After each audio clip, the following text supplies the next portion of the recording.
Welcome to High Gluttony. I'm Gretchen. And I'm Becca. And we're two curious ladies who like to cook, Smoke, learn, and enjoy a meal with friends. We invite you to join us every 10 days or so here at the High Gluttony Homestead and listen to us make a mess and have a lot of fun. So step inside, Gluttoniers.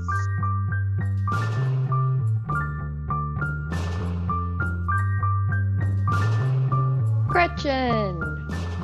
Becca.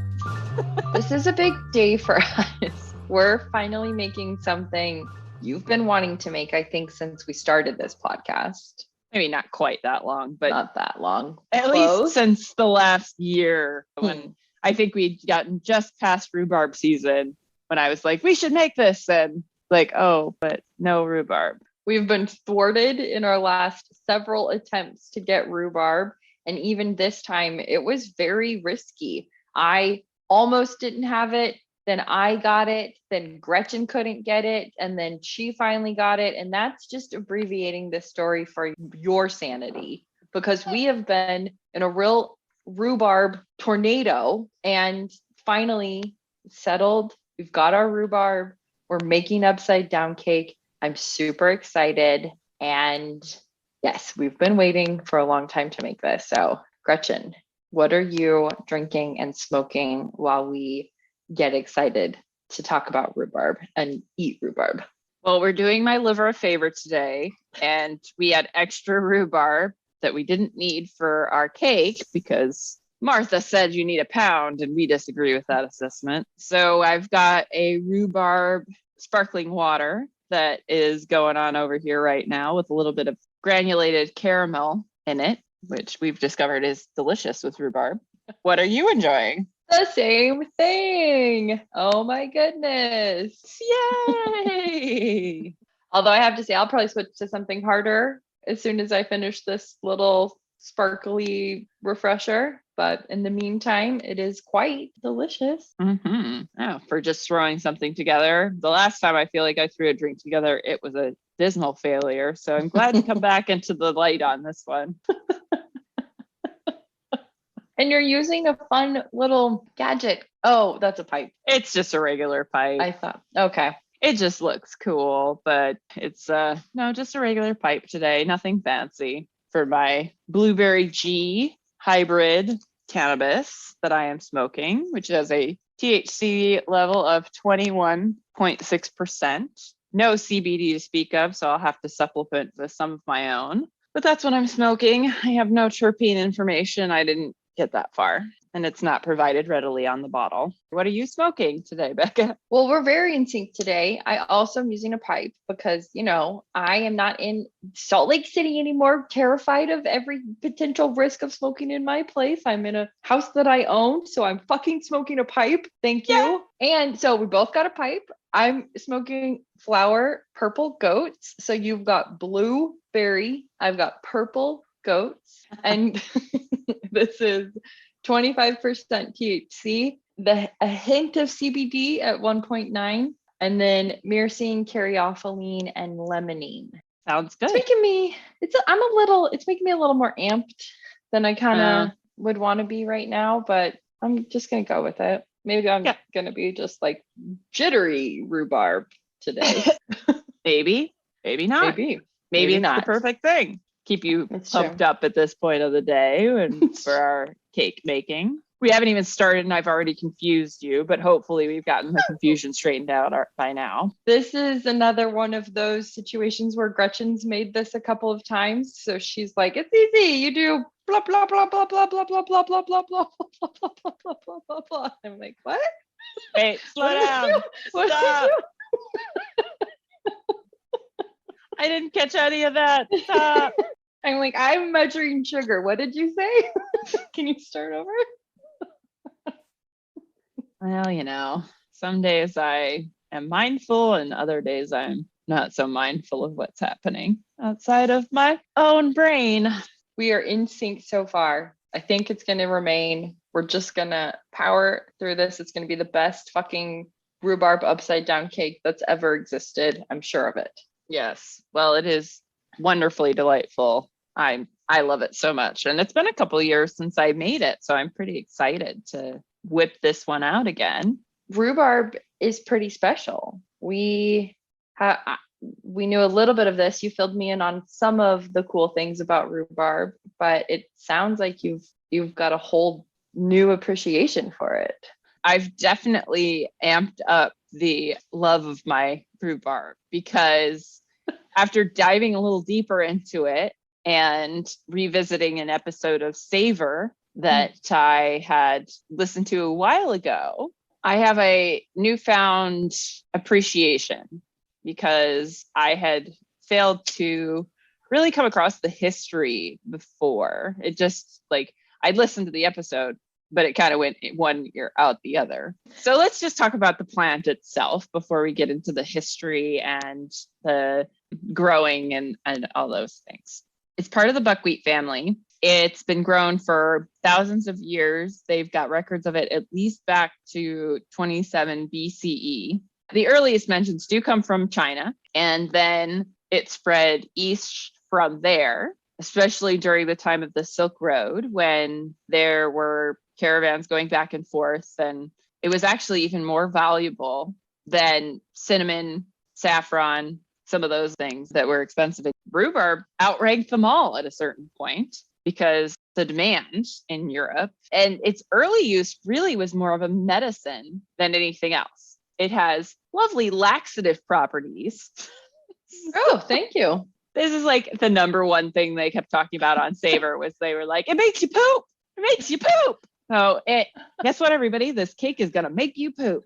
Yay. It's good for you. It's good for you. Because they did refer to it in something I was listening to as the All-Bran of the Enlightenment because it's such good laxative properties. All-Bran, you said? Yeah, All-Bran of the Enlightenment.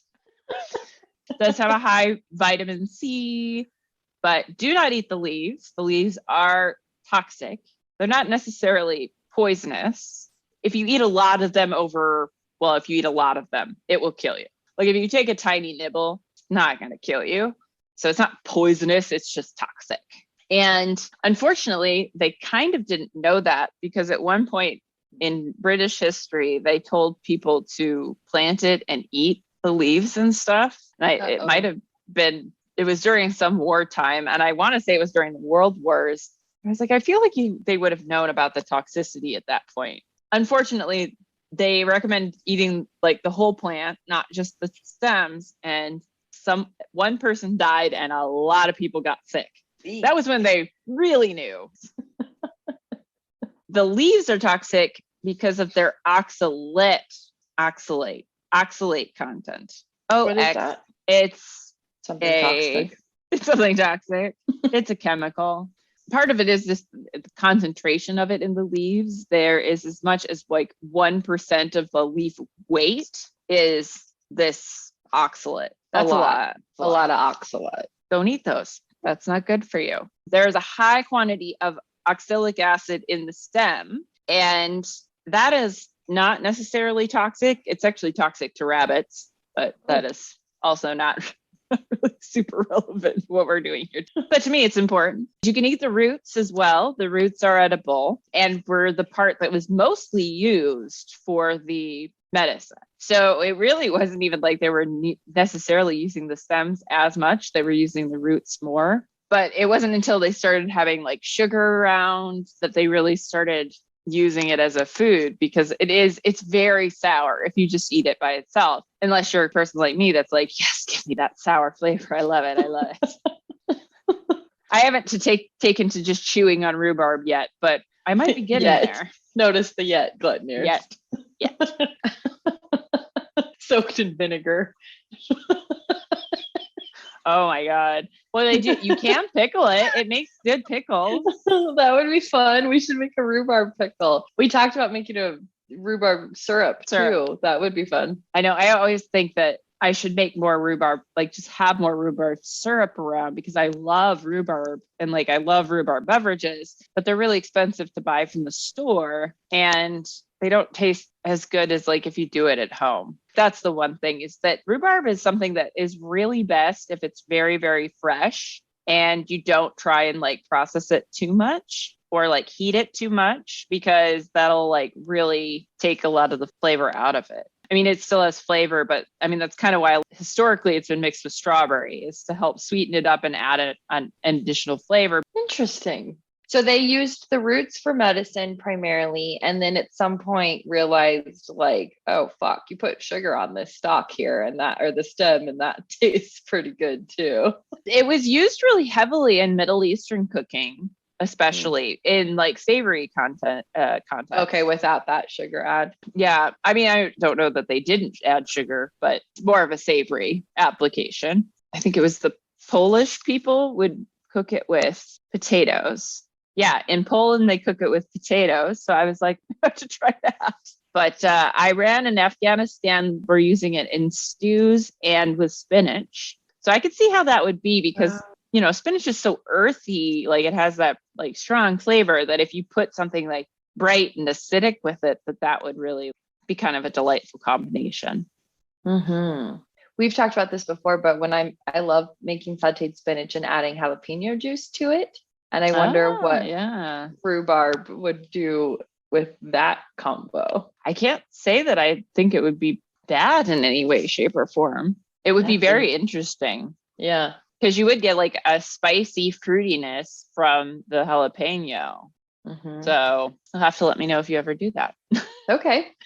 So I think one of the best places in the world to grow rhubarb is England, mostly because it likes having a quite cool season, probably where it gets frost. First time it was really introduced into England and not even England, it was introduced into Scotland and then brought down into England. Bruce of Kinnaird in 1774 brought seeds back to Edinburgh for the botanical garden, and they were able to produce 3,000 plants. And they do Bruce. Yeah, way to go to Bruce. It's such a normal name. Bruce. I know. But it's Bruce of Kinnaird. There you go. The of anything makes it so much more important. Yes, it really does. So it does like frosty places. It does like a frost because it makes the plant send all these sugars and things back into the crown. So that's like the main part of the plant. It's the stem essentially of the entire plant. I'd wondered why I was never as successful. Like I can grow a big rhubarb plant, but I don't think the flavor is quite like as good on a plant grown here. And just because it is so hot here in the summer and it never really gets cold in the winter. So I think that's why it just doesn't do quite as well here. And maybe is why it's so hard to find because there's just not people that are growing it, which bums me out because I really want to grow lots of different types of rhubarb. So what is its growing season? Typically here it starts pretty early spring. And so it'll start really growing February or March. So yeah, I was very disappointed to find out that like England is like one of the best places to grow rhubarb. And the other bummer is there is a place there called the Rhubarb Triangle. And it's like 9 square miles where this rhubarb is the best rhubarb in the world. And they've also developed this method of forcing the rhubarb so they can actually get it much earlier in the spring. So their growing season's a little different. It does grow early. Yeah, so I'm bummed because we were near-ish to, and we might have even been in Yorkshire. I'd have to double check where we were exactly when I visited England this year. But we totally were close enough to go to the Rhubarb Triangle, and I really missed an opportunity on that. Next time, put it on the list. I'll have to put it on the list, yeah. But their special technique here in that Rhubarb Triangle is called forcing. The whole point of it is you let the plants grow outside for like 2 years until you have some heads that you can divide off the main plant. And then you take that back into a forcing shed, which is just a dark shed lit only by candlelight. To this day, they still only use candlelight. And it produces a much sweeter, more tender rhubarb. And they even had rhubarb trains that would go from the Rhubarb Triangle straight to, what's the name of it? not King's Cross, Covent Gardens. They would sell it in Covent Gardens. But you do really extend that rhubarb season because the forcing can get you a crop late February, early March, because rhubarb grows incredibly fast. So fast that if you are in one of these growing sheds that's warm and it's like the rhubarb's doing its growing thing, you could actually hear it growing. So it like cracks and pops and snaps and like makes all these like tiny little noises of the cells just like spreading the plant out. And like, it's just fucking cool. Like,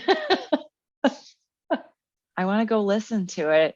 And I'm just kicking myself because we could have gone had I only known. If only we'd found rhubarb before your trip, like we wanted to do. I know. Like, it can't be that hard to get rhubarb. Yes, it can. Yep, nightmare scenario. Yeah. Nightmare. I was just laughing at the forcing terminology since it like makes you poop. So if you are feeling stopped up, just make this rhubarb upside down cake. I'll take care of your problem. Oh my goodness. Well, anything else I should know about rhubarb before we talk about the recipe today? I don't think so. I think I've already kind of meandered all over the place, so we probably need to get down to business here. Okay, let's get down to rhubarb business here. Yeah. Rhubarb business. Our recipe source is Martha Stewart. Hello, Martha. We know you're a big fan of cannabis out there. We'll do our best to do justice to your recipe, although Gretchen already has taken issue with some things, so we'll see how it goes. You know how I am, people. I'm very picky and I have opinions. Okay, so we'll see how it goes. Martha versus Gretchen. Just kidding. All right. For our topping, we will need 4 tablespoons of unsalted melted butter, 1/2 cup of all-purpose flour, 1/4 cup of sugar. Are you using granule? Oh, of course.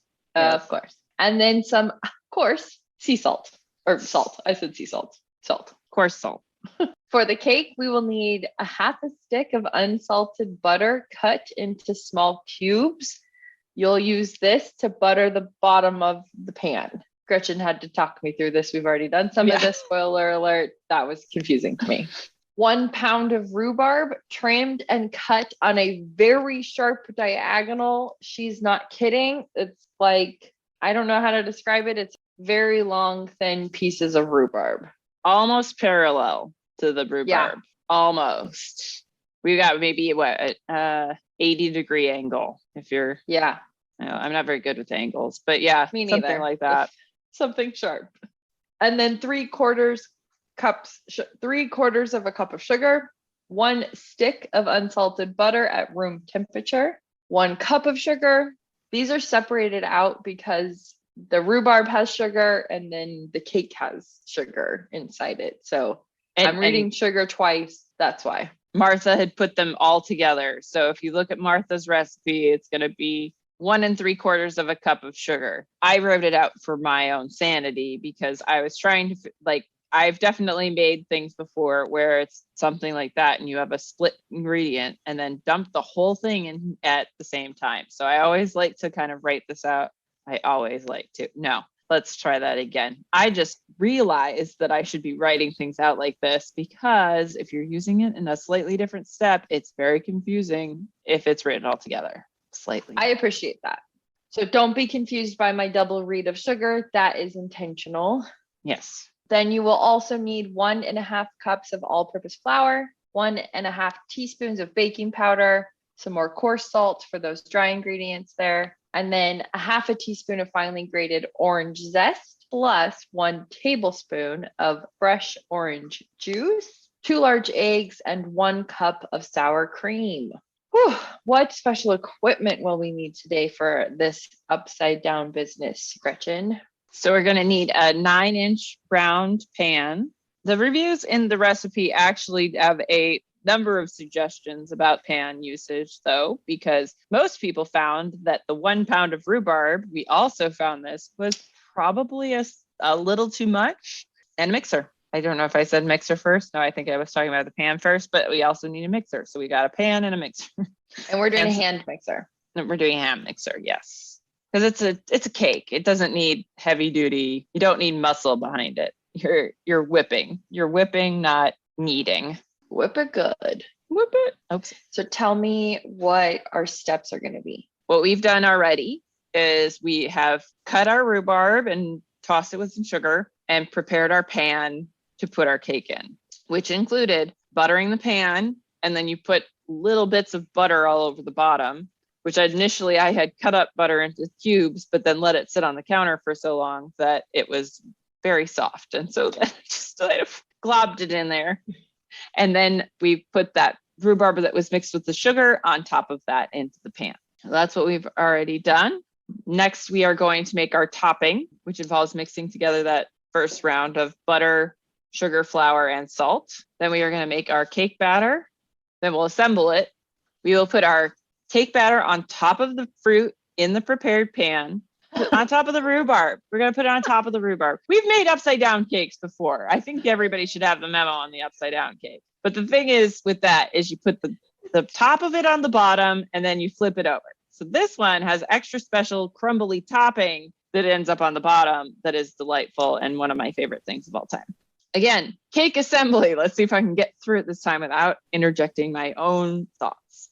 You've got our prepared pan with the rhubarb in it. Then we are going to put our cake batter in once that's made and then put on top of that the crumble topping. And then we will bake that cake that bake. Okay, I'm never smoking this weed again during recording ever. It's bad. It's bad. I can't handle it. All right, let me get some of that nice Frida sights high elevation and try and throw things back into alignment here for fuck's sake. We're gonna bake it, then we gotta let it rest, and then we'll flip it out of the pan and be able to behold the delight that is a rhubarb upside down cake. Oh my goodness. See, it sounds easy, probably will be easy, but there's a part of me that feels like, you never know, upside down. I think you overthink. I just feel like I get the feeling you are overthinking it. I'm not trying to be patronizing, but it just looked like I was like, you're thinking about this way too hard. Okay. That's what I was reading on your face. It's like, you're like, oh my God, but what if it's like, but then this, and then I was like, she's overthinking it. She'll do it. Okay. You know me. Okay. Yeah. No, okay. I know us. I know. And overthinking is not something that, no, wait. We overthink things a lot. I was trying to say it in the inverse and it was too hard to do. All right. So I'm overthinking. You've put world level 2 on here. Sticking by that. World level 2. We got this. And that's mostly because you got to have the right ingredients. World level 1000 if it's just rhubarb search. Right. No. Okay, we'll call it 5 in that case. We aren't making up new levels just for the fucking rhubarb search. Okay, right? Okay. World level 2. But yeah, this is definitely something it's a side quest to this whole recipe. You've got to go on that side quest to find the rhubarb in order to make this fucking cake. I love it. So you've told us what we've already done, which is cut our rhubarb, toss it with sugar, and put it in the buttered pan. And what are we going to do then when we move into the kitchen? We're going to start with making that topping, which is just mixing that butter with a small amount of flour and sugar and a little salt. Very easy peasy. And then after that, we'll make our cake batter. So for the cake batter, we're going to mix together. And we already did this when we measured our ingredients. We mixed our baking powder, salt, and flour together. So that's your first step, mixing those things together. Then in the same bowl, we actually marinated our rhubarb in because I don't want to do extra dishes. We are going to beat that full stick of butter with 1 cup of sugar on a medium speed until pale and fluffy. Gotta get that fluff in there. Gotta incorporate the air and get that sugar breaking down. Then we are going to add in the zest and juice. And Becca is using orange, but today I'm doing an experiment because my new neighbor friend gave me some delightful Meyer lemons, which is the first time I've had those in a little while. So I thought, what a fun experiment. I've made this cake a lot. I'll throw in a little Meyer lemon. So once our zest and juice are fully incorporated, we'll add in our eggs 1 at a time. And you got to get that fully mixed in there before you start adding anything else. And then we are going to do, as I described it to Becca earlier, and probably this might have confused you, I think, was because I was like going into depth on this because I thought this was the part that would confuse the fuck out of you. Because I know I definitely didn't get this right the first time I made this cake. But when you add the flour, you are going to alternate between adding the flour and adding the sour cream at the same time. So once your eggs are fully incorporated, you'll add in 1/3 of your flour mixture and then make sure that's mixed in completely. Then you're going to add 1/3 of your sour cream and mix that in completely. And then again with the flour, mix completely. Again with the sour cream, mix completely. Add the last of the flour, mix completely. Add the last of the sour cream, mix completely. Thank you. I feel so much better now.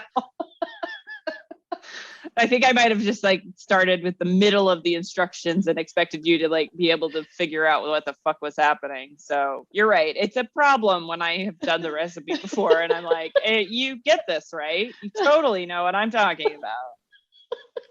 All right. Oh, all right. I'm ready. I can do this. We got this. I know you can do this. Like, that's why I was like, you're overthinking it. And I'm trying to explain it too hard to you. So I'm not making it any better because I do think you have the skill to make this cake without any issue. Okay. Let's go to the kitchen then. Let's try this. Let's test this skill out. My butter's solid again. Oh, yeah. Where is mine? Yeah, mine's basically. Well, no, actually, mine's not bad. Okay, I'm gonna pop mine in for a second. I mean, no harm melting it and then having to remelt it a little bit, you know. Okay. Like, Into the butter world. You know, the only disadvantage of using granulated caramel is that it gets so chunky so fast. Oh yeah. Loves absorbing moisture. It's like you took too much moisture out of me when you baked me. I have to have it back. So I've just dumped my granulated caramel, trying to get as many of the chunks out of it from the humidity as I can. Okay. Does it store better now that you're in Las Vegas? I don't know. I haven't made it in a while. Okay. I saw a container before, but I thought maybe it was granulated caramel, but maybe that was just a regular sugar. That was just regular sugar. Have you done a crumble topping for anything before or no? Well, we did a crumble for cranberry pineapple or cranberry upside down, right? Did we? I thought we did. I mean, this is just what it looks like. You put oh wait, the topping. That's right. We're doing the topping. Yeah, we got the topping first. Okay. And so that's my melted butter into flour and sugar mixture. Yes. Okay. And you're just doing it with your hands? I'm doing it with my hands. Okay. Because let's not lie, I'm gonna lick my fingers after. Yeah. Then you get to eat it. It smells so good. Oh, it's really good with the granulated caramel. The granulated caramel. Yeah. It's really good. Oh. I'm so excited about this cake now. And with the Meyer lemon. I know, I'm so excited. Yay. It's gonna be great. Yay. You have permission to yell at me if I dive into that topping again. I know. I accidentally double measured my sugar and flour, so maybe I'll make a little side dish to munch on. Might be smart. That's good. Yeah. Gotta get my mixer out. Just gonna run a fork around in my flour over here so that make sure it's well stirred. That's the flour with the baking soda and salt. Okay, so catch me up again. You've mixed up your flour, baking soda, and salt. Yep. And right before that, you said you did. I put the butter and the sugar into the mixing bowl. You know what I've done before with this is added a little bit of almond flavoring. Like a marzipan kind of thing. Yeah, it's really good. Yum. Okay. I love anything almond. Yeah, me too. Oh my gosh. Marzipan? Yes, please. Almond scent, almond oil, almond, everything. Almond. Give it to me. Mm-hmm. Yeah. We've made our topping. We have put our sugar and butter in our mixing bowl, and we're going to mix that next. Yep. Till fluffy, correct? Till fluffy. I'm going to go kind of probably around 4 or 5. 4 or 5. Okay. All right. I have a feeling I've got something wrong here. Is yours super crumbly? Yeah. Same. There's Okay. nothing fluffy about this right now. Okay. We need more I'll butter. keep going. Okay, keep going. Maybe. Okay. I was wondering if it was because I was using the granulated caramel, but if yours is too. But yeah, this almost does seem like it needs more butter, weirdly. Mine is really crunchy. I'm going to add a tablespoon of butter. You said a tablespoon? Okay. Well, I guess they're pale and fluffy. All right. Zest and juice. Okay. And this might help our problems too, because this will help dissolve the sugar. Oh, zest and juice. Check, check. Check and check. Mixer back on. Okay, mixer's off. Time for some egg. Okay. Cracking these one at a time into a separate thing, not straight into the bowl. Always better to do that so that you don't have to retrieve bits of egg from your mixing bowl. Good call. Yeah, Maybe you've done this a few times. maybe not. Mixer back on. Mixer off. Next egg. Okay. Mixer on. Both eggs are incorporated, and now we're Both doing eggs the are in. weird flour, sour cream, flour, sour cream, flour, sour cream. Yep, that exactly. That thing. Okay. Mixer on. Oh, I'm behind. Not You that just far. added your third of flour. Yes. I'll wait here until you catch up. I think I have to open my sour cream, so I will do that. Oh, I did that already. Oh, and I just got it all over me. All right, first round of flour in. Now on to Sour third cream? of the sour cream. Let me know when you're ready I'm ready. to mix, right? Yeah. Like, we're pretty in sync today, but maybe I better check. But maybe you never know. Okay, more flour. Mixer on. Mixer on. Now a third of sour cream. Ready? Ready? All right. Okay. Last of the flour. Go with the flour. And the last of the sour cream. Last of the sour cream. Yeah, this is making me want nachos for some reason. Ooh, yum. That sounds really good. Maybe we should do a nacho test, like oven versus, I don't know. Yeah, I don't know either. I don't know what Okay, you would do nachos in other than Otherwise- an oven. Last round with the sour Yep. cream. Oh, this is going to be a very Thick. full cake, man. Yeah, it's quite thick. I think Okay. it's more akin to like pound cake texture. It's a little Mm. heavier, which is fine because you need that to kind of deal with the fruit juice, you know? Hold up to that rhubarb. Okay. Oh, so good. I could probably do a little more orange zest next time. I was thinking about doing some extra lemon, like the Meyer lemon zest, but Mm-hmm. didn't do it. Putting that on my pan, and it Okay. is quite thick. Man, there, yeah, might have a little. I'm gonna put this on a sheet pan just to make sure if it does overflow that it just goes on the sheet pan versus getting like all over the oven. You're going to put the whole cake pan on a sheet pan? Yeah, Okay. I think that'll be a good idea. There's quite a lot of like liquid in the bottom of mine. Yeah, Okay. so I think that's why this cake is so thick, is because there's gonna be that juiciness, and so that juice is gonna be able to help tenderize it some. Cool. Because I am right to the very top of this tin. So Oh, you are. Okay. are you or no? No, not yet, but I'm not all the way out. One of the things I like about this cake is the sourness of it. Yeah, you do love sour. Okay. No, I'm not at the top. No? Oh, wow. I'm not all the way at the top, and you have no space at all. How interesting. No space. Weird. Huh. Weird. Who knows? Who knows? This always happens to us where like one of us ends up with way more, even though we've done the same thing so far. Seemingly. Fuck is that? Okay. Now I'm going with the topping. Okay. That's just sprinkled all over the top. Yeah. I love this cake. Yeah, I can see why. Man, this feels like way more topping than I've had previously, but who knows? Oh no, some more fell into my mouth. Oh no. Oh yeah. Yeah, I don't know if I've ever had a pan this full. Mysterious. It's very strange. Oh, are you ready to go in the oven yet? I was about to throw it in. And I was like, wait. There's no top? No top. I mean, no like covering. It just Nope. goes in. It just Okay. goes in. In it It's- goes. And then we go for 1 hour. Okay. See you in an hour, cake. See you in an hour, gluttoniers. Mhm. An hour-ish. We'll see you in the future. Woo! For the future, welcome. We've time traveled. It's a couple days later. We've eaten our cakes. Gretchen's got these like birds happening around her. I thought that was on your end. Oh, maybe it is. I did just see a bird fly by, but I thought it was on your side. I mean, it could be, but I don't see any like where I would expect to see them if I was to be able to hear them. Yeah, I'm surprised I still have some of my cake, even though it's a few days later. Usually I demolish it. I must be learning self-control in my old age here. So I still have a teeny bit left. It was so good though. I'm so glad we got to make it. Finally.